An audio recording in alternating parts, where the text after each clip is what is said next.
이노비즈 협회 회원사 여러분 안녕하십니까? 저 송종호입니다. 벌써 20주년 됐다니까 아주 저도 가슴이 벅찹니다. 여러분 모두 사업에 잘 하고 계시죠? 요새 코로나 때문에 어려운데 여러분 힘내십시오. 제가 그 이노비즈와 처음 인연을 맺은 거는 1996년 중기청 개청하면서부터입니다. 사실상 그 당시에 중기청이 개청을 하면서 산업부에 중소기업국이 있고 중소기업청을 만들어 놓으니까 그 당시에 중기청에서는 사업이라는 게 없었습니다, 전혀.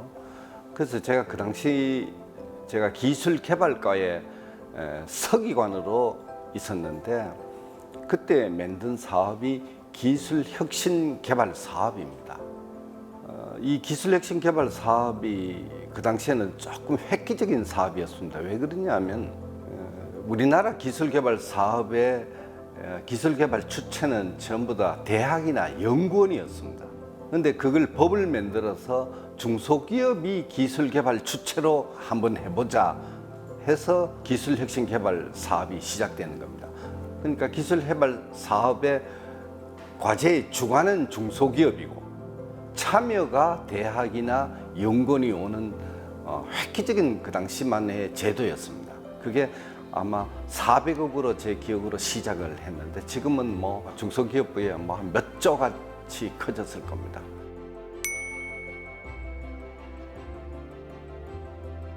이노비즈의 시작은 기술혁신개발 사업이 시작은 7년도부터네요. 6년에 법도 만들고 제도를 만들었으니까. 그 후에 저는 뭐 벤처 쪽으로 자리를 옮겨버렸습니다. 2001년도에 제가 기술정책과 과장으로 한번 가게 됐습니다. 그때 때마침 OECD에서 오슬로 매뉴얼이라는 게 만들어지게 됐습니다. 그 오슬로 매뉴얼이 만든 이유는 기업이나 아마 연구기관이나 모든 연구개발 주체들이 기술 혁신을 하는데 이 기술 혁신의 평가 지표가 없다. 그러니까 어떤 업체가 기술 혁신을 많이 하는지 또 어떻게 해야 하는지 그런 기준이 세계적으로 없어가지고 OECD에서 오슬로 매뉴얼을 만들게 된 겁니다. 물론 그 당시에 제가 과장으로 있으면서 같이 일했던 친구가 김일호 사무관이었습니다. 그 친구가 그때부터 오슬로 매뉴얼을 연구를 하게 됐습니다. 이 오슬로 매뉴얼을 연구를 하면서 OECD에서 제시한 거는 아주 러프하게 제시를 되는 겁니다. 그러면은 개별 기업의 기술 혁신의 정도가 어느 정도인지 그걸 평가하기 위해서 세부적인 지표를 만들 필요가 있었습니다. 근데 여러분 잘 아시다시피 기술 혁신은 두 가지였습니다. 하나는 프로덕트 이노베이션, 그러니까 제품 혁신이 하나 있고 프로세스 이노베이션, 기술 개발 과정의 어떤 혁신이 하나 있었는데 저희 쪽에는 주로 프로덕트 이노베이션 쪽으로 포커스를 둔 겁니다. 지금 현재 뭐 스마트 공장이나 혁신하는 게 그거는 하나 일종의 프로세스 이노베이션이죠. 물론 앞으로도 이노비즈에서 지금까지는 프로덕트 이노베이션을 했으면 앞으로 프로세스 이노베이션 쪽으로도 뭐 좀 연구하리라 생각하고요. 그러면서 만든 게 그 당시만 해도 기술 혁신 개발 사업으로 해서 지원받은 업체들이 벌써 한 4, 5년이 지났으니까 2001년도에 아주 많았습니다. 우리도 하나의 단체를 하나 만들어보자 하는 움직임도 있었고 기업들을 어떤 기업이 기술 혁신 기업이냐라는 게 선별하는 그런 기준이 필요했기 때문에 오슬로 매뉴얼을 기초로 해서 저희들 평가 지표를 만든 겁니다. 기준을. 기술혁신 개발 사업이라는 게 이 탄생한 것도 참 기가 막힙니다. 왜 그러냐면은 정부가 어느 예산을 만들 때는 법이 있어야 됩니다. 그런데 96년도에 중소기업청에서 발족하면서 법이 어디 있습니까? 법을 만들면 국회에서 1년 동안 사전 작업을 해서 법을 만들어야 되는데 그런데 중기청 저희 입장에서는 예산이 필요했고 그래서 예산하고 법을 국회에 동시에 제출한 겁니다. 그러니까 국회의원들이 그 상임위에서 예산을 심의하면서 야 이거 무슨 근거로 하느냐 하면 내일 다시 법안이 새로운 제정해서 법안 올라옵니다. 심의를 해 주십시오. 이렇게 시작된 게 기술 혁신 개발 사업이었고, 제가 기술 혁신 개발 사업을 도입하는 과정에서 어려운 점, 또 그 당시에 힘들었던 부분을 하나 얘기를 해드릴게요. 지금 기술 혁신 개발 사업은 정부 예산을 기업한테 직접 그냥 출연이라는 전문 용어를 쓰지만은 그냥 직접 주게 됩니다. 출연이라는 이 돈의 성격은 일종의 증여입니다. 그냥 주는 겁니다. 보조도 아니고요. 보조는 그냥 나중에 정산해서 남은 돈은 다시 반납을 하지만은 출연이라는 것은 증여와 같아가지고 그냥 주고 마는 겁니다. 제가 그때 기획했던 내용이 기술 개발 주체는 중소기업이 되어야 한다. 중소기업 기술 개발 과제는. 그렇기 때문에 정부 예산을 중소기업한테 직접 줘야 된다는 게 제 생각이고, 왜냐하면 직접 줘야만 중소기업이 기술 개발 주체가 돼야 기술 혁신의 역량이 훨씬 더 올라가고 성과물도 중소기업이 기속이 된다라는 게 제 주장이었고, 그때까지만 해도 정부의 기술 개발 사업들은 기술 개발 주체는 전부 다 대학이나 연구기관이었어요. 기업은, 중소기업은 그냥 거기에 참여하는 거, 성과물을 활용하는 정도쯤에 그쳤는데, 저는 그걸 완전 틀을 바꾼 겁니다. 그때 이제 우리나라의 기술개발 사업은 산업부만 가지고 있었습니다. 산업부에서는 중소기업청에서 기술개발 사업을 하나 만들면은 모든 중소기업들이 산업부에 그동안 참여를 했다가 중소기업으로 다 쏠리고 또 직접 돈을 주니까 엄청 반대가 심했습니다. 미국의 중소기업 기술개발 사업이 지금도 3단계로 나눠져 있습니다만 아주 세계적으로 유명한 기술개발 사업 잘 돼 있습니다.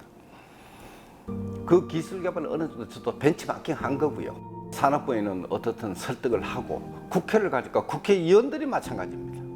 어떻게 정부 재정을 중소기업한테 직접 주는 거 어떻게 관리를 할 거냐, 일일이 설득. 그때 국회의원들이 좀 봐준 그런 사실이에요. 왜냐하면 중기청이 처음 설립해서 이것저것 정비도 안 된 상태에서 사업은 해야 되겠고 법은 없고 하니까 그러면 그 조건으로 그 기술개발 사업 400억, 그 당시에 400억 같으면 중기청 예산이 전체 예산보다 더 많았어요. 통과시켜줬고, 또 법은 다음 후속으로 부수 법안으로 해서 올라와 가지고 통과시켜줬고 해서 기술 혁신 개발 사업이 1997년도부터 시작된 겁니다. 처음에 또 그 과정에서 기술 혁신 개발 사업이냐 혁신 기술 개발 사업이냐의 논란도 아주 많았습니다. 물론 그 명칭대로 하자면 혁신 기술 개발 사업이 맞죠. 그러나 기업들로 보면 기술 혁신을 정부에서는 촉발시켜야 되기 때문에 기술 혁신, 그러니까 프로덕트 이노베이션과 프로세스 이노베이션을 동시에 다 안에 집어넣는 겁니다. 혁신 기술 개발 사업이라고 했으면 아마 프로덕트 이노베이션밖에 못했을 겁니다. 그래서 그는 여러 가지 생각을 해서 용어 선정도 있었다라는 걸 우리 이런 기회에 말씀을 드리네요. 이노비즈 협회 회원사 여러분 안녕하십니까? 저 송종호입니다. 벌써 20주년 됐다니까 아주 저도 가슴이 벅찹니다. 정말 이노비즈는 저는 자랑스러운 게 한 가지가 있습니다. 회원사들입니다. 굳이 비교하는 것은 벤처기업 협회의 회원사들하고 이노비즈 협회의 회원사들은 조금 차이가 있어요. 벤처기업 협회의 회원사들은 좀 다소 개인적인 어떤 역량을 가지고 그냥 시체말로 개인 플레이라고 한다면, 이노비즈는 어떤 조직을 가지고 하는 플레이하는 그런 단체 같았어요. 그래서 그게 결과적으로 보면 오늘날 이노비즈 협회는 아주 20년 동안 정말 굳건히 이렇게 훌륭하게 성장한 거 보면 정말 이노비즈 회원사들, 그리고 또 그 역대의 뭐 일일이 거명을 하면 뭐 하겠습니다만 회장님들 모든 분이 수고를 많이 해주셨습니다만 정말 벤처한테 안 주려고 열심히 뛰어다녔던 게 제가 기억이 나네요. 이노비즈 협회 회원사들 20년이 주년이라고 하니까 정말 참 저도 감개무량합니다. 이노비즈 협회 회원사 여러분, 혁신은 여러 분야에서 일어날 수가 있습니다. 그러나 가장 우리 중소기업들이 혁신이라는 성과를 가장 빨리 체득하고 효과적으로 체득할 수 있는 게 기술 쪽입니다. 기술 혁신을 통해서 여러분들이 한 단계 업그레이드하고 또 그 결과물을 가지고 세계 시장에 뛰어들고 하는 그런 모습을 지금도 보고 있습니다만 앞으로 좀 더 활발한 그런 모습을 저는 기대합니다.